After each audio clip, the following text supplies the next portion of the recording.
I married a man who had a daughter. But Marcus and I disagreed about how his daughter should be educated. Our relationship became strained. Even my bond with his daughter suffered. Then something unexpected happened. Both my husband and his daughter started ignoring me. They wouldn't respond to my greetings or talk to me. Even when they did speak, they excluded me. Despite my efforts to mend things, nothing helped. Feeling hopeless, I overheard a hurtful conversation between them. I couldn't bear being ignored like this forever, so I made the tough decision to leave home. Later, something unbelievable happened involving my husband and his daughter. My name is Mary, and I'm 30 years old. I work at an ID company. I've been married to Marcus for 2 years. He's 9 years older than me. We met through a friend and hit it off because of Marcus's kind and caring personality. My daughter Anna is 14 years old. The three of us live together in a condo. Anna isn't my biological daughter. She's Marcus's daughter from his previous marriage. Marcus and his ex-wife divorced when Anna was young because they were both busy with work. After the divorce, Marcus's ex-wife gave up custody of Anna and disappeared. Before Marcus and I got married, he told me about his divorce and that he had a child. I was hesitant to get involved because of this, but I decided to meet Anna anyway. Anna appeared to be a modern girl, dressed in stylish clothes, and was very cute. Nice to meet you. I'm Anna. Thank you for always taking care of Dad. Anna greeted me cheerfully, sensing my nervousness. Nice to meet you too. I'm Mary, I replied. Likewise. I'm grateful to Marcus, Anna continued. Oh my gosh, don't be so nervous. I wanted to chat with you too, Anna, I said, trying to relax. Anna didn't seem to mind Marcus and me dating. In fact, she seemed somewhat happy about it. Being without a mom has always made me feel lonely. I know Dad's been doing his best for me, but Mary seems really nice and we get along well. So I'd be happy if you became my mom, Anna said. When I heard that, I felt a strong desire to be her mother. Eventually, Marcus proposed to me and I accepted. Initially, my parents were unsure about my marrying someone with a child. It's natural for parents to have concerns when their daughter is entering into a family where she's not the biological parent of the child. However, I worked hard to persuade them. I really want to build a family with Marcus and Anna, so I put in a lot of effort, I explained. My sincere feelings must have reached my parents because they eventually gave their approval for the marriage. That's how I ended up marrying Marcus against the odds. In the beginning of our marriage, things went smoothly. Anna even started calling me Mom, and Marcus was kind to me. But over time, things began to change. After dinner, Anna didn't bother to clean her plate and just relaxed on the living room sofa. Meanwhile, Marcus sat next to her, watching TV and drinking alcohol. Anna, please clean up your plate after eating, I reminded her. I've told you this before, haven't I? I thought I was stating a reasonable request, but Anna gave me a displeased look and stared at me seriously. It's such a hassle. Can't you just do it, Mom? No, you need to clean up after yourself. You're in middle school now, so you should start taking responsibility. Don't lecture me about every little thing. You're so annoying. Just because I asked Anna to do the dishes, she started showing a rebellious attitude towards me. I got annoyed and ended up scolding her sternly. What's with that attitude? I argued with Anna, but Marcus took her side. Hey, don't say mean things just because Anna is your stepdaughter. You should clean up after dinner yourself, Marcus said. I'm not scolding her because she's my stepdaughter.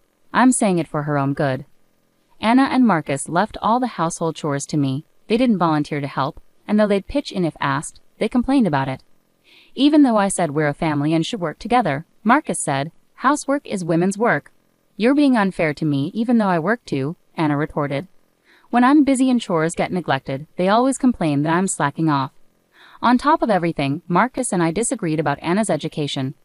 Anna, who is 14 years old and in 8th grade, is getting ready for high school entrance exams, but she spends a lot of time idle instead of studying.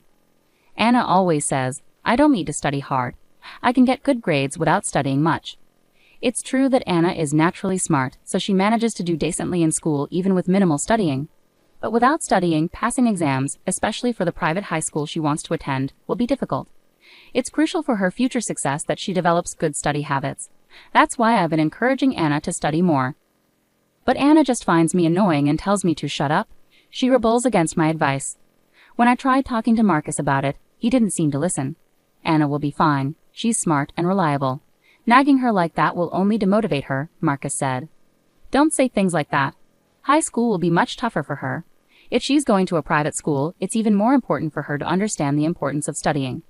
Shut up. You're not her real mother, so don't act all high and mighty. Have you become more unpleasant since before we got married? We've argued a lot about Anna's education, and it's strained our relationship. Lately, Marcus has been spending more time away from home. He says it's because of work, but I wonder if he's avoiding me.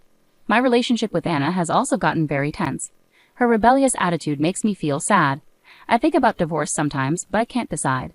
I convinced my parents to support our marriage, so I worry they'll be disappointed if we divorce after just 2 years. Amidst these worries, something strange happened one morning. When I greeted Anna, something weird happened. "Anna, good morning. Breakfast is ready, so go ahead and eat." Anna didn't respond and just went to the kitchen. I was puzzled by her behavior. Did she not hear me? I wondered, but it seemed different. No matter how much I tried to talk to her after that, Anna ignored me.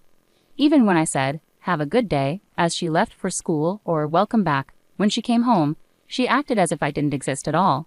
Confused and worried, I turned to Marcus as soon as he came home from work. "Hey Marcus, I need to talk to you about something concerning Anna." But to my surprise, Marcus didn't respond to me either. "Marcus? Wait, why aren't you answering me?" I tried desperately to talk to him even through dinner, but both Marcus and Anna stayed silent, retreating to their rooms without saying a word. From that point on, they completely ignored me. No matter how hard I tried to engage with them, they wouldn't acknowledge me. Even when I tried to join their conversations, they acted as though I wasn't there. I took on all the household chores and tried to get their attention by making their favorite meals, but nothing seemed to work. Doing everything alone while also working slowly wore me down. On weekends, Marcus and Anna started going out to eat together more often, leaving me behind. Despite us being a family, I felt completely excluded, and it hurt me deeply. How did things come to this? There had been tension lately, but being treated like this was unbearable. I couldn't understand why they had suddenly started ignoring me. Every attempt I made to talk to them was met with silence, and it felt like my heart was breaking. Then one day, a phone call left me astonished. When I came home from work, Marcus and Anna were chatting. Anna said something that shocked me. "Mom is so naive, lol," making a disrespectful comment about me. She proudly said, "We ignored her on purpose, and it worked. Dad and I just acted like she wasn't there, and she ended up doing all the chores without a fuss. We should have ignored her sooner." Dad agreed, plus she's earning our living and keeping the house in order. She used to be cheeky, but lately she's been quieter and more helpful. It's really working out well, lol. I'm starting high school soon and need money, so Mom will have to work harder. LOL. Life is so comfortable now that we're just ignoring her. LOL. Laughing loudly, my husband and daughter were having this conversation, joking about how she was originally hired as a housekeeper. When I overheard them, I lost my patience completely. I'll never forgive them. They'll both pay for this. The next morning, after getting ready, I greeted Marcus and Anna, but as usual, they ignored me. Anna even clicked her tongue. After they left, I packed my things and left the house. When I unexpectedly returned later that day, my family was surprised. But when they heard what had happened, they were supportive. "You can stay as long as you need," they assured me. My parents sympathized, saying, "It must have been so tough." Their concern made me want to cry. Despite urging my parents to accept Marcus in the first place, I expected blame, but they cared more about me than anything else. A few days later, Marcus called me in a panic while I was relaxing at my parents' house. When I answered, annoyed, he immediately started shouting, "Where the hell are you? How dare you, as a mother, gallivant around like this? Aren't you ashamed? Get back home right now." I couldn't believe he was yelling at me like this, especially after not hearing from him for so long. Fed up, I told him firmly, "No, Marcus, I'm not coming back. I'm divorcing you. I can't deal with you anymore." "What? What nonsense are you talking? Stop acting like a child just because I ignored you for a while. We're not getting divorced," he insisted, probably because he didn't want to lose the help around the house. But then I dropped a bombshell. "No, we are getting divorced because you're cheating, aren't you?" That call I received earlier wasn't from his work, it was from his mistress's husband. Marcus hadn't been working late, he'd been meeting his lover. When he and Anna went on vacation, he was out to dinner with someone else. During their conversation, I overheard something unsettling. "Dad's lover, she's beautiful and pretty. I wish she was my mom so I could brag about it to everyone at school." "I agree with you, but she's married. Besides, I can't have her doing housework. Her hands are too beautiful. Housekeeping is for someone simple like Mary." Marcus never imagined I knew about his affair. I hit him with another bombshell. "I'm filing for divorce and demanding alimony. I've also sold our apartment. You need to leave." The apartment where we lived was bought by my father before we married and was in my name. So I hired movers and secretly moved all my belongings to a new place. After we left, I sold the old apartment and bought a new one for myself, with my father's support. I also sent Marcus and Anna's things to his parents' house with a letter explaining everything. They had nowhere else to go now that Marcus's brother's family lives with their parents and he's estranged from his father. On top of it all, he was cheating, which will likely lead to him being disowned by his family. Marcus, feeling trapped, desperately begged for forgiveness over the phone. "I'm sorry. I got carried away. I love you, Mary. Please forgive me." He apologized sincerely, but forgiveness wasn't something I could give him. I tried so hard to build a real family with them. I scolded Anna because I was worried about her future. I argued with Marcus because I wanted us to think about our daughter Anna together as a couple. But Marcus and Anna ignored me and hurt me over trivial reasons, like wanting an easy life or having things their way. I can't live with people like that anymore. You and Anna don't want a family, you just want a maid to boss around whenever it suits you, right? I've tried to make a family with you, but it's been a painful experience. I can't stay with people like you forever. I'm not thinking like that. I'm truly sorry. Anna wants to apologize to her mom too. She's not a mean-spirited girl who mocks others. Didn't Anna say she wished she had a beautiful mom? Maybe she'd be happier with someone else besides me. Just stay away from me. With that, I hung up on Marcus. A few days later, the divorce with Marcus was finalized through a lawyer. I demanded compensation from both him and his lover. Apparently, the lover's husband also demanded compensation from them. Marcus used up his savings, but it wasn't enough, so he had to take out a loan to pay both of our compensations. Marcus and Anna got kicked out of their apartment and now live in a cheap, old one. Anna borrowed money from her parents to pay the damages and is now working at a relative's factory. Just when Mary thought it was all over, Marcus unexpectedly asked for reconciliation. "Hey, Mary, please give us another chance." "Why are you saying this now? We're already divorced. We're strangers. Don't contact me." "Don't say that. Anna is in trouble right now."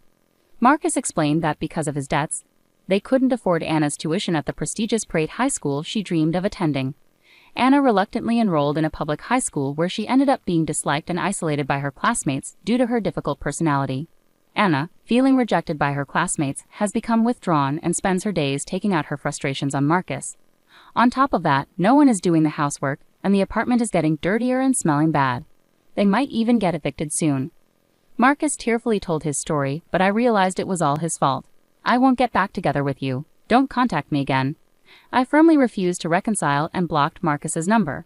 Now I'm living peacefully at my parents' house and focusing on my work. After everything that happened with my family, I'm not thinking about marriage for a while. Right now, I just want to become better at judging men.